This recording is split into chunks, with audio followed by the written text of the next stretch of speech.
स्वागत है आप सभी का मेरे एक और नए ब्लॉग में। तो कैसे हैं आप सभी लोग? आशा करता हूँ सभी अच्छे होंगे। तो गाइस, ये ब्लॉग मैं बड़े ही दुख के साथ लेकर आया हूँ क्योंकि हमारे दादाजी परम पूज्य श्री राजहंस जी का 6 मार्च 2025 सुबह 6 बजे लोक गमन हो चुका है। बड़ा ही दुख का पल है हमारे लिए। हम उनको भुला नहीं पा रहे हैं क्योंकि हमारे दादाजी सबके चाहते थे, सबके प्रिय थे और वो हमसे बहुत प्यार करते थे। जब हम नहीं होते थे घर पे तो बहुत याद करते थे हमें, और हम भी उनको बहुत याद करते थे। हमेशा हमारे ऊपर अपनी दृष्टि बनाए रखते थे और हमारे बारे में हमेशा कुछ ना कुछ सोचते रहते थे, कुछ ना कुछ अपने दिमाग में ये बात रखते थे कि मेरे बेटे, मेरे नाती, मेरे पोते बहुत अच्छा काम कर रहे हैं, बहुत सही रास्ते पे चल रहे हैं, कोई प्रॉब्लम नहीं होनी चाहिए उनको। तो ऐसा वो सोचते रहते थे। हमारे दादाजी ने हमेशा सिंपल जीवन यापन किया है अपना। ना कोई झूठ, ना कोई चोरी, ना कोई धोखेबाजी किसी को, सबका साथ दिया है पूरे जीवन में। हमारे दादाजी की उम्र 85 साल की उम्र हमारे दादाजी जी कर गए हैं। हमें बहुत लंबा समय देकर गए हैं, लेकिन अभी भी हमें ऐसा लगता है कहीं ना कहीं कि हमारे दादाजी बहुत जल्दी चले गए, क्योंकि हमारा मन ही नहीं भर पाया उनसे। क्योंकि वो हमारी इतनी परवाह करते थे, इतनी फ़िक्र करते थे कि हमारा मन ही नहीं भर पाया था उनसे। हमें ऐसा लगता था कि अभी कुछ टाइम और दादाजी रहते तो हमें कुछ और समय मिलता उनकी सेवा करने के लिए, लेकिन ऐसा नहीं हुआ। हमारे दादाजी की तबीयत 2-3 दिन में ही ख़राब हुई और 2-3 दिन में ही उनका ये सब हो गया कि वो लोक गमन हो गए। हमारे दादाजी की तबीयत जब ख़राब हुई थी तो मेरे पास में घर से फ़ोन आया था कि दादाजी की तबीयत ख़राब हो चुकी है। तो मैंने उस टाइम पे मैं झारखंड में था, ड्यूटी कर रहा था। तो घर से फ़ोन आया तो कि दादाजी की तबीयत ख़राब हो गई, तो मैं अपनी ड्यूटी छोड़कर आ गया था दादाजी के पास में। तो जिस दिन मैं आया था उसी दिन मैं दादाजी को दवा के लिए ले गया था हॉस्पिटल। मैंने आते ही देखा दादाजी को, तो दादाजी की तबीयत थोड़ी सी डाउन दिख रही थी मुझे। तो मैंने कोई देरी नहीं की और तुरंत ही मैं दादाजी को हॉस्पिटल ले गया था। वहाँ जाकर पता चला कि दादाजी बहुत डाउन हो चुके हैं। दादाजी इतना डाउन हो चुके थे कि डॉक्टर ने बोला था कि ऐसा है, मैं दादाजी को अभी 5 दिन की दवा दे देता हूँ। अगर उनको उससे कुछ इम्प्रूवमेंट दिखता है, कुछ अच्छा फील होता हुआ दिखता है, तो आप एक काम करना, दोबारा से मेरे पास लेके आना। अगर नहीं दिख रहा है कोई भी इम्प्रूवमेंट, कोई भी वो अच्छा फील नहीं कर पा रहे हैं, तो आप भर्ती कर देना, हॉस्पिटल एडमिट कर देना उनको। तो हमने एक दिन उनको पूरा दिन दवा खिलाया, फिर दूसरा दिन पूरा दिन दवा खिलाया, लेकिन हमको ऐसा कुछ नहीं दिख रहा था कि उनको कि वो अच्छा हो सकते हैं अच्छा, या तो हमने देरी नहीं की और हम तुरंत ही हम हॉस्पिटल ले गए उनको और हॉस्पिटल में एडमिट कर दिया। जब हमने वहाँ डॉक्टरों से बात की तो उन्होंने बोला कि ऐसा है, हम चेकअप करा देते हैं, चेकअप कराएंगे उसके बाद में ही आपको कुछ बता पाएंगे। तो जब उन्होंने चेकअप किए और हमने उनसे सवाल जवाब किए डॉक्टरों से, तो उन्होंने बोला कि आपके दादाजी ना हार्ट फेलियर है आपके दादाजी का, और हम पूरी कोशिश करेंगे उनको सही करने की। तो हम तो घबरा ही गए थे बहुत बुरी तरीके से कि मतलब जो 2-3 दिन में ही खाना खा रहे थे, सब कुछ कर रहे थे, तो अचानक हार्ट फेलियर कैसे हो सकता है उनका, हमारी कुछ समझ में ही नहीं आ रहा था। लेकिन डॉक्टर लोग हैं, ये सारी चीज़ें तो वही बता सकते हैं कि अचानक क्या होता है क्या नहीं होता है। हमने भी मान लिया कि हाँ चलो हो गया होगा हार्ट फेलियर, क्योंकि 85 की एज ना बहुत एज होती है, उसमें पता नहीं चल पाता कि क्या है, सही है या गलत है, क्या हो रहा है क्या नहीं हो पा रहा है, पता नहीं चल पाता है। लेकिन हम दादाजी को पूछते थे कि कोई दिक्कत क्यों, तो कभी कोई दिक्कत नहीं बताते थे, क्योंकि इतने सरल स्वभावी थे वो कि हमें कभी परेशान करना चाहते ही नहीं थे वो। हम पूछते थे दादाजी कोई दिक्कत तो नहीं है, कोई दिक्कत तो नहीं है, क्योंकि उनकी 85 की एज जो हो गई थी, वो इतनी एज हो गई थी उनकी कि हमें हमेशा ये लगा रहता था कि कभी कुछ हो ना जाए, कभी कुछ हो ना जाए। लेकिन कभी उन्होंने ये नहीं बताया कि हाँ मुझे ये प्रॉब्लम है। प्रॉब्लम में रहे, दर्द होता था, सब कुछ होता था। हम पूछते थे कि दादाजी कोई प्रॉब्लम नहीं, क्योंकि उनके मन की जो धारणा थी वो ये धारणा थी कि मैं अपने बेटों को, अपने नाती पोतों को कभी परेशान करना नहीं चाहा उन्होंने। जो कुछ भी था क्लियर कर देते थे सारी चीज़ें। वो इतने सरल तरीके से जीवन यापन किया उन्होंने। तो डॉक्टरों ने बता दिया कि ऐसे हम पूरी कोशिश करेंगे आपको दादाजी के बचाने की। तुरंत ही उन्होंने एडमिट किया। जब बाहर थोड़ा सा कंडीशन उनकी बिगड़ती जा रही थी और तो उन्होंने तुरंत ही आईसीयू रूम में भर्ती किया उनको। आईसीयू रूम में भर्ती करने के बाद में फिर उन्होंने बोला कि ऐसा है, यहाँ से हम पूरा ट्रीटमेंट स्टार्ट करते हैं, उनका चालू करते हैं, पता चलता है देखो कैसे होता है, क्या होता है, उसी तरीके से हम आपको बता देंगे। तो हम 5 तारीख की रात को पूरा दादाजी के पास में, 5 तारीख की रात को ना 2 बजे तक दादाजी के पास में रुका आपने। तो 2 बजे तक 3 बजे तक वही है, ऑक्सीजन वगैरह लगी हुई थी, ट्रीटमेंट चालू था, मेडिसिन लगी हुई थी, सारी चीज़ें लगातार चेकअप के लिए सैंपल जा रहे थे उनके, लगातार रिपोर्टें आ रही थी, लेकिन कुछ भी इम्प्रूवमेंट नहीं हो रहा था। क्योंकि जो उनका बीपी जो था, हार्ट फेलियर की वजह से बीपी पूरा डाउन हो चुका था उनका। बीपी अब नहीं हो पा रहा था उनका। उन्होंने इतने हैवी डोज दिए थे हॉस्पिटल में उनको। मतलब कहने का ये है कि उन्होंने बचाने की पूरी कोशिश की थी दादाजी को। इतनी कोशिश की थी उन्होंने कि उन्होंने इतने हैवी डोज दिए थे उनको बीपी अप करने की, लेकिन बीपी अप नहीं हो पा रहा था। बीपी वही 30-40 उतना ही रह पा रहा था। लेकिन लास्ट में जब 2 बजे के बाद में थोड़ी हलचल मची उनके बीच में, डॉक्टरों के बीच में, तो उन्होंने थोड़ा सा तो स्पष्ट कर दिया था, लेकिन फिर भी वो बोले थे कि हम लास्ट टाइम तक आपके दादाजी की कोशिश करेंगे जान बचाने की। उन्होंने थोड़ा सा बीच में 2 बजे के बाद में उन्होंने थोड़ा सा समझा दिया था कि ऐसा है, आपके दादाजी का जो है बीपी अप नहीं हो पा रहा है, तो इसमें हम कुछ नहीं कर पाएंगे। जब तक आप बीपी नहीं आएगा जब तक हम कुछ नहीं करने वाले उसमें। तो हम भी उनकी आवाज़ से, उनकी लैंग्वेज से थोड़ा समझ चुके थे कि ऐसे ऐसे बात है। भी उस बात को फील कर रहे थे जो डॉक्टर साहब ने बोला था, लेकिन क्या करें, हमारा मन नहीं मानना था। हम भी ये सोच रहे थे कि सही हो जाएं, सही हो जाएं, सही हो जाएं, क्योंकि हमें बहुत ही ज़्यादा प्यार था अपने दादाजी से। लेकिन क्या करें, समय तो आ ही चुका था उनका। सुबह 5 बजने के बाद में उन्होंने सब लोगों को बाहर कर दिया था वहाँ से, दादाजी के पास से, क्योंकि वो जो लास्ट ट्रीटमेंट जो होता है बचाने की, हर एक कोशिश जो होती है वो लास्ट में करना चाहते थे उसको, हार्ट पंपिंग वगैरह, और जो भी वो डॉक्टर अपने हिसाब से देखते हैं लास्ट का स्टेज जो होता है कि वो बचाने की जो कोशिश कर रहे थे उस हिसाब से। तो उन्होंने दादाजी के पास से हम सभी को बाहर भेज दिया, आईसीयू रूम से बाहर भेज दिया था। और उन्होंने फिर वो सारी कोशिश करके फिर बाद में हमें 6 बजे के टाइम पे उन्होंने बोल दिया था कि आपके दादाजी अब नहीं रहे हैं।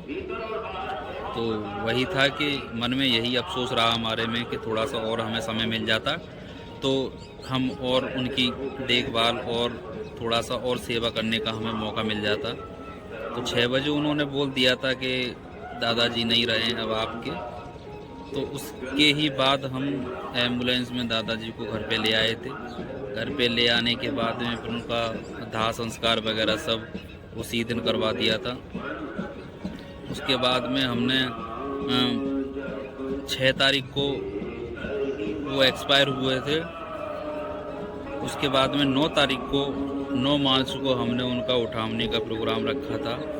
उठावनी के प्रोग्राम में बहुत सारे लोग आए हुए थे, बहुत सारे लोग आए हुए थे, क्योंकि हमारे दादाजी सबके चहेते थे और सरल जीवन जिया था उन्होंने, तो इसलिए बहुत सारे लोग आए थे हमारे दादाजी की उठावनी में। ऐसा लग रहा था जैसे कि उठावनी ना हो, कोई बहुत बड़ा प्रोग्राम हो, ऐसा लग रहा था।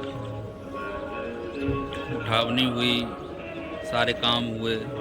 फिर उसी दिन दादाजी को अस्थि विसर्जन के लिए हम गंगा जी ले आए। तो वहाँ अस्थि विसर्जन हुआ अच्छे तरीके से, पंडित पुजारियों के हिसाब से उन्होंने जो बताया उसी हिसाब से अस्थि विसर्जन किया गया उनका। अस्थि विसर्जन के बाद में फिर हम थोड़ा सा वहीं रुके, आराम किया हमने थोड़ा वहीं। उसके बाद में फिर जो हम अपने परिवार से, अपने घर की बहन बेटियां हैं, बड़ी बुआ हैं, छोटी बुआ हैं, बड़ी दीदी हैं, छोटी दीदी हैं, उन सबको साथ में लेके आए थे। तो उनका मान सम्मान किया हमने वहाँ आके। और मान सम्मान करने के साथ साथ वहीं हमने थोड़ा सा खाने का भी प्रोग्राम रखा था।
तो इस चीज को समझना है। ये पहली सील बुद्ध ने बताई कि बिना कारण के किसी को नहीं सताएंगे। दूसरी, अजन्य दाना बेरमणि शिक्षापदम समादयामि, यानी कि मैं बिना किसी के दिए हुए कोई चीज किसी की नहीं लूंगा, अर्थात चोरी नहीं करूंगा। जब हम चोरी नहीं करेंगे तो हमें कोई डर नहीं रहेगा, कोई भय नहीं रहेगा। और अगर हमने चोरी की है और रास्ते से जा रहे और आगे से हमें कोई खाकी वर्दी वाला दिखाई दे गया तो मेरे तो मन में शंका है, क्योंकि मैंने चोरी की है। वो भले कहीं दूसरी जगह जा रहा है, तुमसे कोई लेना देना नहीं, लेकिन फिर भी अगर हमने देखा कि खाकी वर्दी वाला आ रहा है तो मेरे मन में चोर है, तो हम वो रास्ता छोड़ के इधर उधर को भागेंगे, अपना शरीर बचाएंगे। इसलिए बुद्ध ने कहा है ऐसा काम मत करो कि जिससे तुम्हें हानि हो या समाज में बदनामी हो। तीसरी सील कामेश मिथ्याचारा बेरमणि शिक्षापदम समादयामि। माताओं बहनों से, बड़ी बूढ़ियों से मांगो एक लोटा पानी, जो पत्थर पर चढ़ाती वो अगर उनको नहलवा दो एक बाल्टी से तो तुम्हें जरूर आशीर्वाद देंगे। और वहाँ घी बंधन जाने क्या क्या ड्रामा करती हैं, मिलता कुछ नहीं है। तो इससे हमें क्या सीखना है? जैसे आज हम सब लोग यहाँ बैठे और बगल में कोई गंदी चीज पड़ी है, बांस मार रही है, और हमें यहाँ बैठना जरूरी है, तो हम लोग क्या करते हैं, अगरबत्तियों को जला करके चारों तरफ लगा देते हैं। जब अगरबत्ती जलती है, धुआं को फैलाती है, तो जो बात होती है वो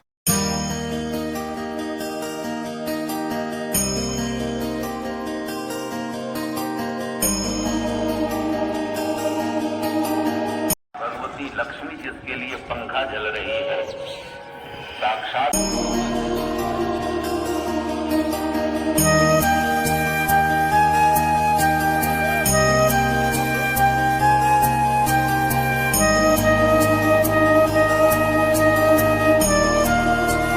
राजहंस भजनीयानां गोत्रस्य श्रीराजहंसनां प्रीतस्य प्रीतद्विमुक्तये अभिष्टोपवाप्तये स्वर्गादलोपवाप्तये ईर्षामन्नात्मकमन्नं स्वरूपम् आदित्यरूपं स्वरूपं विष्णु स्वरूपं रुद्ररूपं मया दिगते तामो प्रतिष्ठन्ता।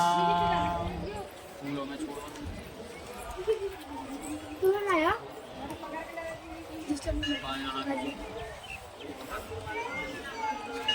पिताजी का नाम लो, अपने गोत्र का उच्चारण करो, ध्यान करो, जैसे भी को लिखते थे उसी से ध्यान करो, अपने अपने नाम का उच्चारण करो। जिन ओम नमः परमात्मने श्रीमद्भगवतो महापुरुषस्य वर्तमानस्य पुराणे श्री स्मृतप्राकल्पे कलुगे कलिप्रथम चरणे जम्बूद्वीपे कर्तकट्टे आर्या प्रत्येकदेशे अध्यात्मपुत्रस्य अम्बनास्य नाम लो अपने पुत्र का उच्चारण करो। भजनीयानां गोत्रस्य श्रीराजन्सनां प्रीतस्य प्रीतद्विमुक्तये अभिश्लोकवाप्तये स्वर्गात् लोकवाप्तये एकामन्नात्कं अमृतरूपं वसोरूपं विष्णुस्वरूपं रोत्ररूपं यदिगते तामो तिष्ठन्ताम्।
मथुरा, अयोध्या, काशी, कांची, अवंतिका, पुरी, द्वारावती, गया, सप्तते, मोक्षदायक, अनाथ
यहाँ गंगा जी में आकर दादाजी की अस्थि विसर्जन किया। यहाँ से बीच धार में गए थे गंगा जी और वहाँ जाकर हमने अस्थि विसर्जन किया था। ताऊ जी, पापा जी, छोटे चाचा जी, सारे लोग हम गए थे, बड़ा भाई मैं और भी हम सारे उनके नाती पोते थे, सब उनके साथ में गए थे गंगा जी के बीचों बीच और वहाँ जाकर हमने अस्थि विसर्जन किया था। देवी परिचर साक्षात्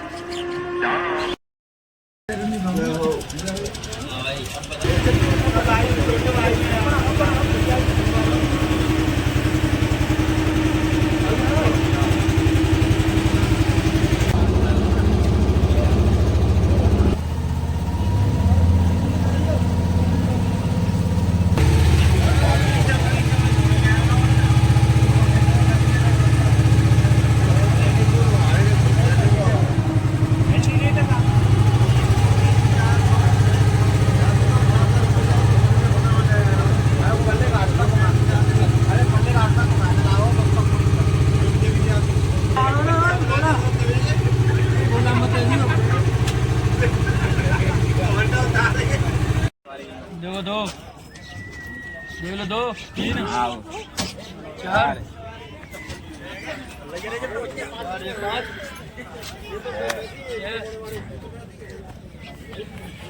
7 8 9 10 11 12 13 14 15 16 17 क्या गई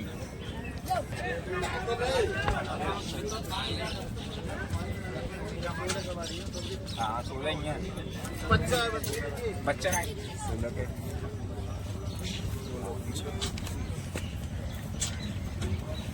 अब वो मैं तो बता दिए संकेत से सवाई लगी ना जी बता दी बाद में भूल है दे दी पैसा उठा लो।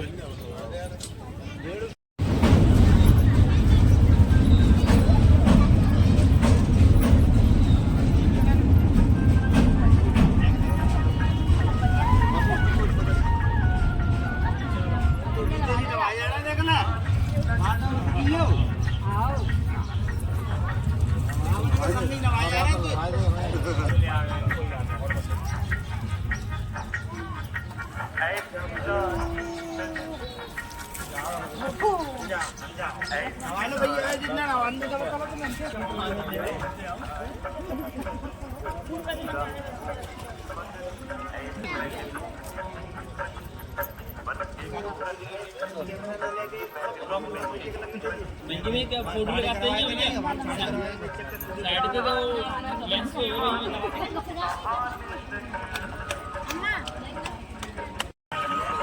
सामान दे बोला पैसा है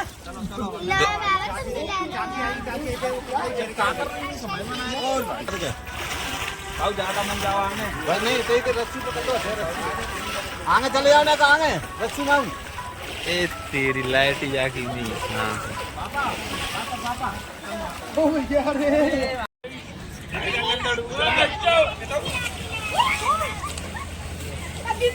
पकड़ो दीदी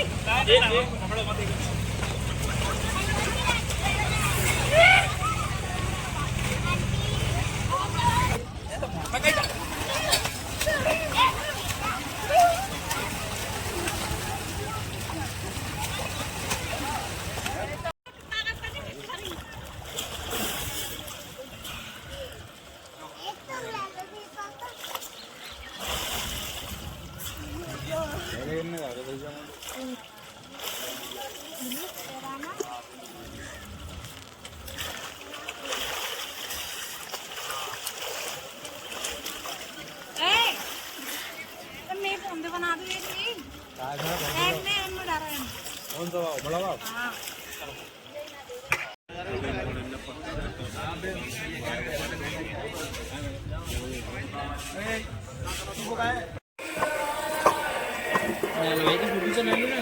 हाँ भाई काम मैं कर रहा हूँ।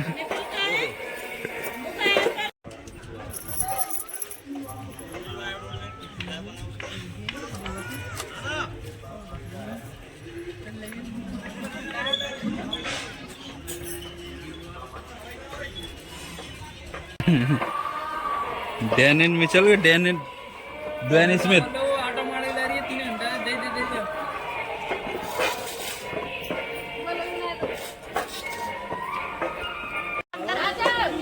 भैया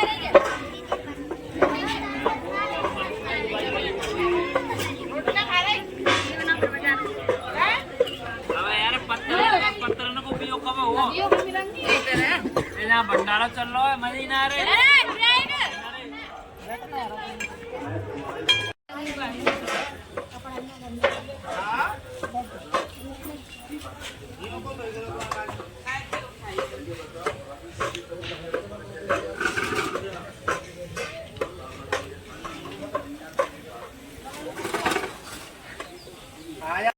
बताइए कैसा होगा मो?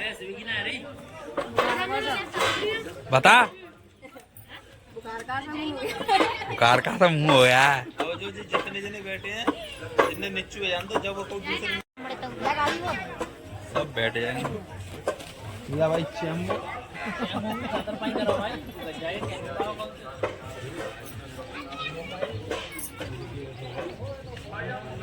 ए लड्डू खा रही लड्डू? हैं? लड्डू खा रही है? खा ले खा ले खा ले खा ले। ए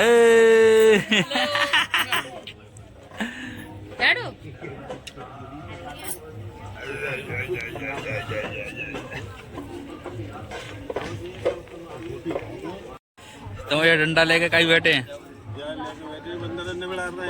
बंदर ने बिड़ा रहे हैं और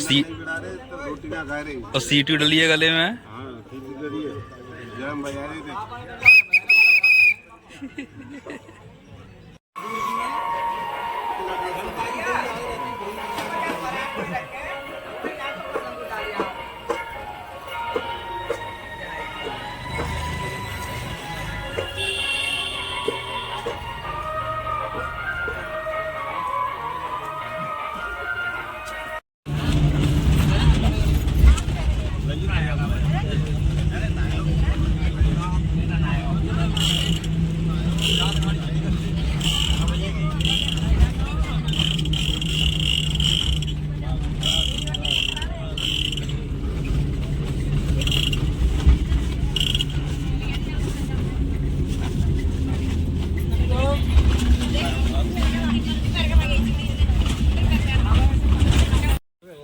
कैसे ले जाए, जाए कैसे ले जाए।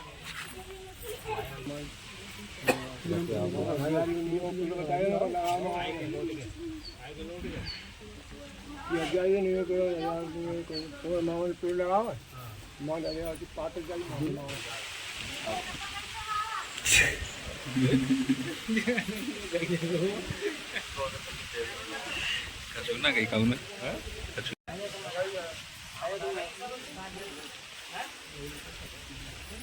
नाम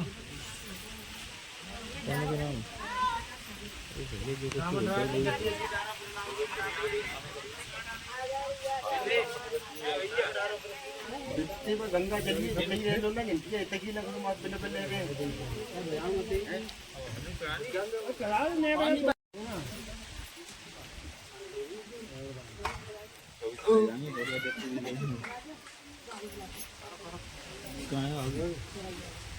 दोनों ने बना लीजिए तो 2 मिनट का चलो तो अब करो काम जिन्ने बना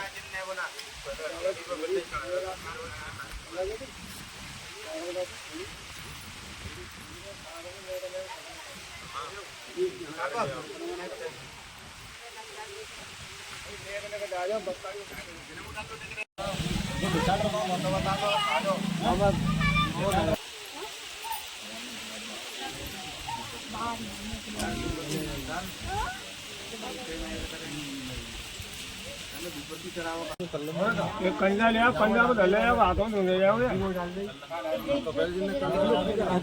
एक कंजा डाले यार वो कंजा बता दो आप बंदो तो सब तो बंदो एक तो हां वो तो बंद ही रहेगा। अब जी उड़ावा जाए उड़ के जाएंगे जाए ले जाने पे जाएंगे जैसे ढक्के ले जाएंगे। हम देखा था मंडी और कौन लेगी पहले वो देगा पापा। हां दे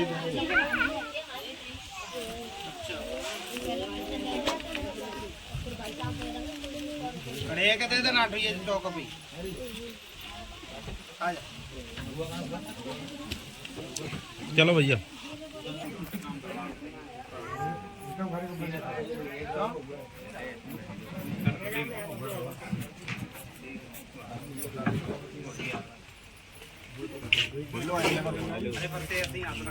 अब आगे मत कोई चले जा रानू उड़ा दे वालो अरे तंगा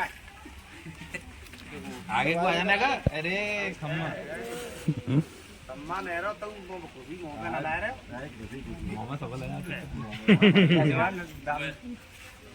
मामा तो गोबर भर रहा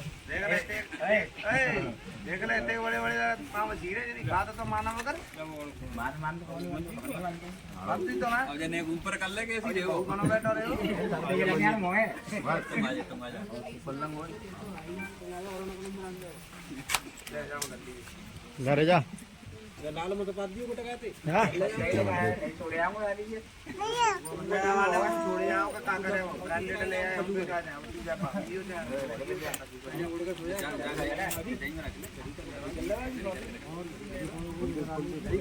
मेरा कुलदीप जा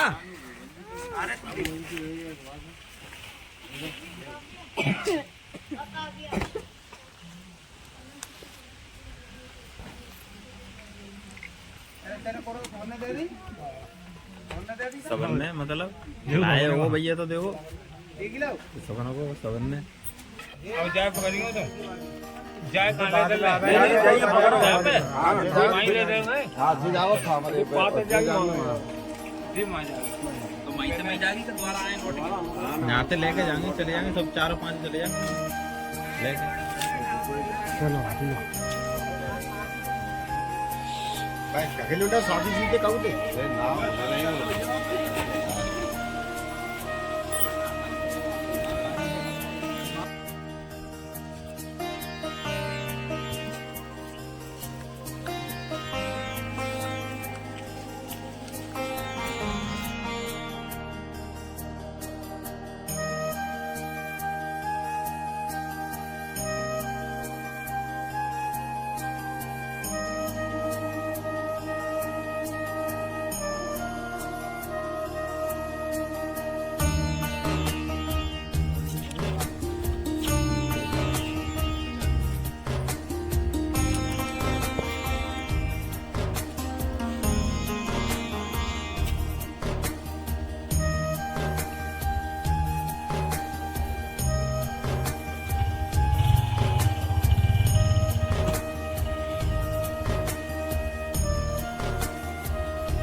वीडियो बना